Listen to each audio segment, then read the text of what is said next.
Hello, everyone, and welcome to another episode of The Powerful Man Show. I am your host, Doug Holt, with my co-host, Tim, the Powerful Man Matthews. What's going on, man? It's all fun and games, isn't it? It always is fun and games. It is always fun and games. Great point. It's interesting. I'm seeing so many updates coming into my email box around coronavirus, and I really do believe it's going to be, and I know we said this in the last episode, the making and breaking of many people. I think it's key, how you respond in this situation, and not so respond so that you're not a victim to it, right? Yep. In any situation, you're able to get ahead of it and control what you can control, right? There's no point trying to control what's out of your control. You'll drive yourself insane. But there are specific things that are definitely within your control. And if you choose to focus on them and continue moving and pivoting and keeping an open mind, then this could be a really great opportunity. Well, yeah, and the thing that's interesting is, you and I have a network, right, through the Brotherhood and through other things. So we have access to politicians and to all kinds of information that's not available to the public. And we're doing a training in the Brotherhood, actually in the next 24 hours to give the guys in there that information. We can't give it publicly, though we might do something in the Facebook group. And I share that just because when this comes out, is released, this episode, the world's going to be a different place than it is right now. And a different place, hopefully for you listening to this in a great way. But some people it's not going to be. And some of that has to do with business, right? And how are you protecting your business? And how are you safeguarding in these uncertain times?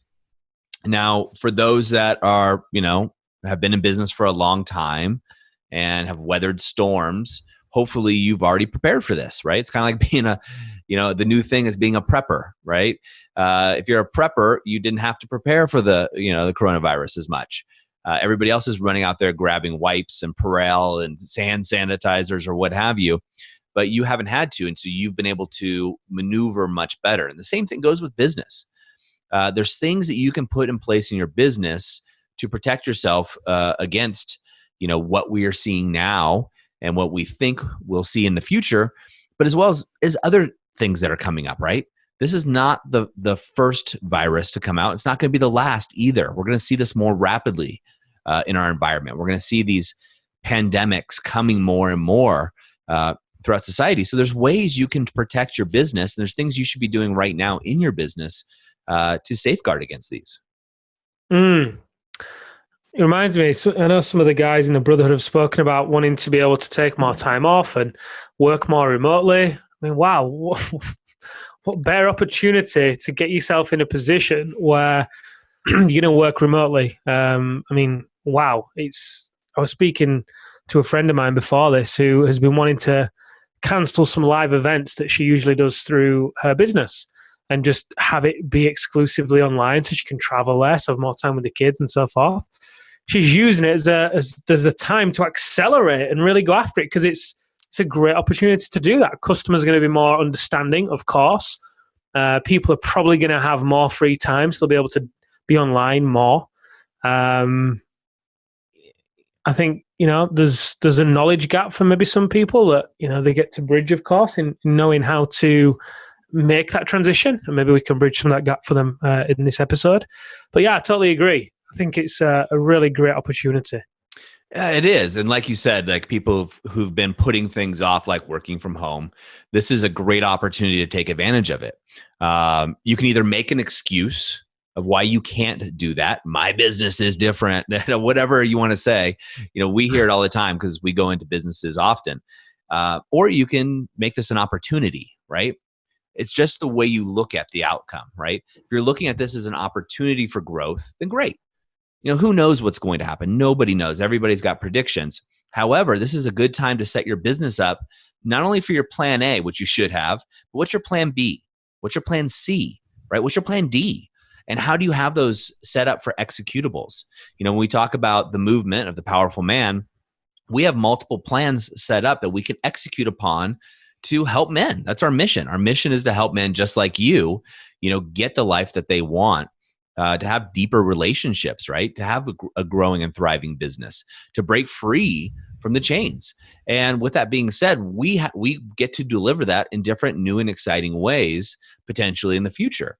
And you should be doing the same thing with your business and using this as an opportunity of how can we grow? Now, I'll say this is not the time to launch new products. This is not the time to, basically come up with a bunch of new ideas and really work on them. I do believe, Tim, that this is the time to have a plan A, B, and C with different scenarios and have them scaped out. But this is a time to focus on your growth and your current business as it is today, right? So you have plans, but don't start launching the new program, the new business entity, the new plant, or opening up a new location. This is not the time. If you've been a business owner through 2008, this is a time to hold secure and really focus on your core business, but have plans for alternative ways of delivering that core business. It's interesting as well. We feel like things are so out of control right now, so much uncertainty. But when are things actually ever in control? Like, really, the illusion that we think we've got control over things, and the illusion that we create certainty from within, right? And I think in this situation, you can do the same thing. You can create the same level of certainty by viewing this as an opportunity, remembering the fact that things are never really fully in your control anyway, right?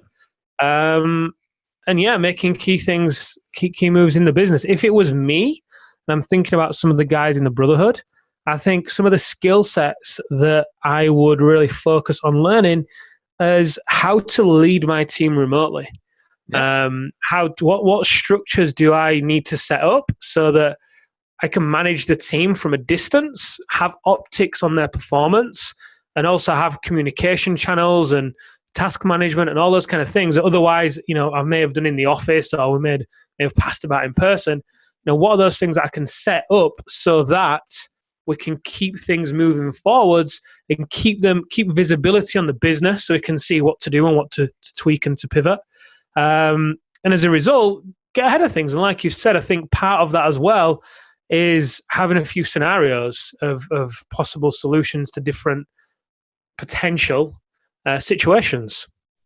Absolutely. And we talked about this in another episode about how to be a leader in your home, right? And this comes into being a leader in the office too. People are scared. And you as a business owner, right? This is an opportunity for you to provide them guidance, leadership, and hope of what's going to be gone. What is the hope for the future? The hope for the business, right? A lot of people are out there going, hey, am I going to have a job in a month, right? If they close down like they have in the States, or let's just say in the UK, I know we were talking about this too, sporting events, right? Hey, we're going to pause the seasons. Well, there's people who work for them, right? There's advertising that goes into that. You have obviously the players, you have the vendors, you have all the concessions. All of these people are now out of work, right? So what's the hope that you can give these people?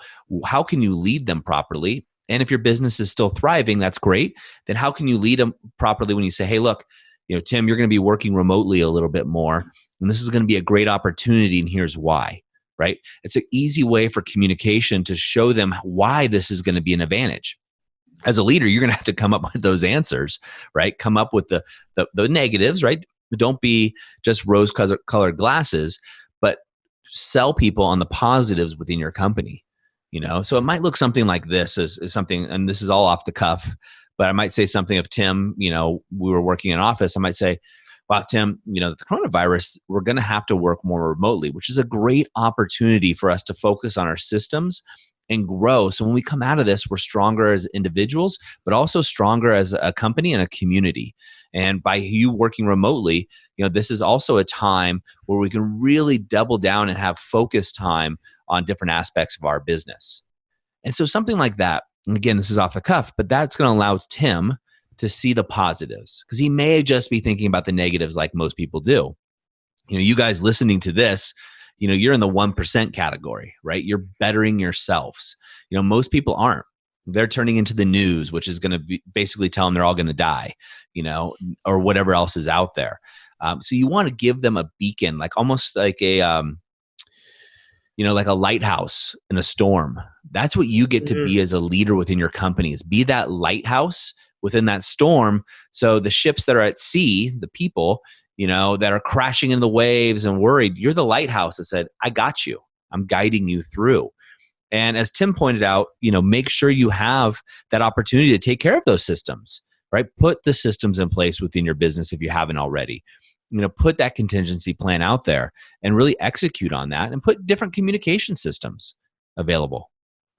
Yeah, for sure. I'm excited to share the training with the guys in the Brotherhood when we do that, because I think we've got, well, I don't think, I know we've got some great swipe files essentially that they'll be able to use that I think is going to, it could, depending on, what systems have already got in place, it could be a real game changer for them, not only during this period, but long afterwards. Because if it was me and I was a business owner that had a brick and mortar location, and I took this approach of being the lighthouse, as well as then asking people, finding the information, right? Being resourceful to find the solution to the processes. And then I got into a workflow with those and the business was growing. I think I'd start thinking, do I really need to go back to the brick and mortar place? I'd be really questioning things at that point. And obviously, at that point, your costs can come down massively. Even if you own the building, you could rent it out to another company, and that becomes an income stream then. Or it becomes an asset versus a liability. It's a really, really exciting time. And it also completely starts with you as a leader, how you see this situation. Is it a problem? Is it an opportunity? How resourceful are you going to be to find the answers to the questions that you have? Are you going to be limited by what you don't know and just stick to what you do know? Or are you going to broaden your thinking and start reaching out to people and asking questions so you can find how other people are doing it? I think another thing that I would do if I was a brick and mortar business is I'd reach out to some people who work online. I'd ask them, how do you run your organization online? How do you manage your team if you're hiring outsourcers? How do you communicate with them? What hierarchies of communication do you use? What software do you use? All those things. Definitely success leaves clues, right? So it's much easier, rather than just trying to get your head down and plow through it and just hustle your way through an obstacle. I don't think you can take that approach during this time. I think it's a case of working smarter, not harder, if you're actually going to be the lighthouse and not only just see this as an opportunity, but acting that way as well. Because if you take that approach and if you choose to work smart and ask people where success leaves clues and choose to be the lighthouse, that's going to have a domino effect with your family as well, because then you can have more headspace at home to hold a bigger space for those guys as well. So again, it's fascinating really, because it really could be the making of you as a man, you as a leader at home, you as a leader in business, and could completely lead to a brand new comfort zone. We spoke on the last episode of being, for me, being consciously incompetent, because I'm growing right now. The stage before that has been unconsciously incompetent, where you don't know what you don't know. And then you do know what you don't know. So who knows, maybe going into this, the way you operated your business, you didn't know what you didn't know about the restrictions and limitations, right? Everything was all good. You had a plan, you had projections, you were working on things. Now you've got to get consciously incompetent. You've got to find out what you don't know about, let's say, working online or leading your team or whatever it is, and find those answers quickly and work smart with this. Ask the right questions of yourself and the people around you. And I think this is where your network is really going to come in strong, right? Really strong. So who have you got? Who have you got around you that you can ask? Make a list now. Who is it? Often we can forget, right? We can forget about the people that we know. Start calling in those favors. And at the same time, what value can you give people as well? You don't want to be the guy that's, just in fear mode and getting from everyone. Give something to those guys as well, because there might be something that they need as business leaders that you could provide. Yeah, your net worth is directly tied to your network. And this is a perfect example of that. If you are a brick and mortar, let's just say I can see people out there, Tim, going, well, I can't do it. I own a restaurant, and we consult with a couple of people that own restaurants that we help. But if you own a restaurant and you're a high-end restaurant, people are going to stop coming. And so then how do you deliver that experience to them? Maybe it's doubling down on your staff and talking to your wait staff and say, look, times are going to be lean. We're now doing deliveries. Right? That's what we're going to specialize in. We're going to make sure we collect everybody's information, email addresses, phones, etc. Maybe you give them a discount for the first week, but you deliver the food to them. You plan it that way. You start having a contingency plan in place for ways that you can do it. Ways that you can actually help people and keep yourself safe, but help people and also go through this and add an alternate delivery system. And who knows? The delivery system of food might be another source of revenue. So when this clears up, you still have your high-end restaurant, but you also have a delivery system completely laid out where you don't have to rely on, Uber Eats or DoorDash or things we have here in the States. You don't have to rely on those items. You can do it yourself. Or, I was talking to somebody else in the Brotherhood who has a fitness business, right? That was one of their businesses is fitness. We have another guy in the Brotherhood who is starting his own dance studio, going through it. How can you deliver? Can you deliver that online? What are the mechanisms to do so? This is a great opportunity to do it. And then coming out of this, you'll have a dual source of revenue, right? Another, what we call leg on the table that gives you more stability. These are the opportunities that you really want to take advantage of. And it starts with doubling down on your personal growth and then taking thinking time. Right? What is that thinking time where you can throw out an opportunity, right? What are the opportunities here for you? What are the opportunities for your business growth? What are the opportunities for you to step up as a leader? What are the opportunities for you to expand your business during this time? In the Great Depression, IBM started, right? I mean, a lot of businesses started during the Great Depression back in the day and are behemoths now. A lot of people out there, businesses will fail during this time. They just will, because they're not strong enough. The leaders aren't strong enough. The business structure isn't strong enough. It's going to expose your weaknesses. This is time for you as a leader, as a business owner, to double down on your own growth. That's how you're going to get out of this situation. Mm-hmm. Yeah. Maybe another question as well. How do you become indispensable to your customers, right? Yep. Maybe let's say the restaurant business, if it was me and I knew I was going to potentially close my doors in a week or two, I think right now I'd be calling every one of my customers up or sending them something or just making sure that relationship is strong with them. So that, as we go through, let's say, week 3, close my doors on week 2. As we go into week 3, the relationship's there, we're front of mind. And, there's a great, again, there's marketing angles as well you can take on this, right? If you're all going to be at home together, then here's the package that we've put together, the meal deal or whatever, for the Friday night in, or I don't know, whatever angle you want to take. But the point is, if you're all in together, you can recreate that experience for those guys. Yeah. There's a game for the family. You can do. Yeah, there's Domino's does it every week, right? There's a Super Bowl on, the pizza for Super Bowl or Friday night. There's tons of ways, and that doesn't just go to, restaurant businesses, does it? No. It's just about being resourceful. And as soon as you start to get on this wavelength and you start to see it as an opportunity and ask the right questions, things open up. It's just like the creed, peace, power, flow, the fundamentals of alpha. The second step is power, which involves taking radical responsibility for your results, asking empowering questions, making a decision based on what feels right, and then being committed but unattached. Take responsibility in this situation. Yes, coronavirus out of your control. Business very firmly within your control.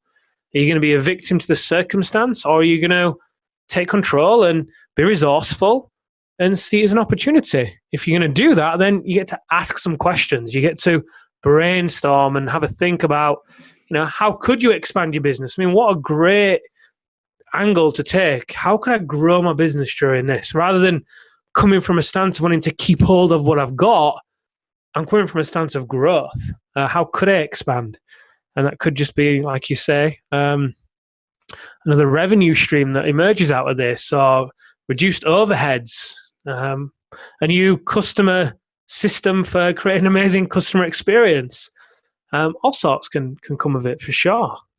Yeah. So I went through 2008 and I had 3 companies at that time when we had the economic slowdown is what they call it, right? With the housing market. And the way that a lot of my competitors went out of business. And the way that I did is, as you said, I doubled down on the customer experience. I talked to my customers, all of them, about this. I led my staff. We had regular staff meetings about this, asking questions, right? We didn't double down on, spending money on innovation. We did double down on spending money on education for staff and for ourselves, but not innovation. But we used our time for innovation, right? We said, how can we turn this into something great?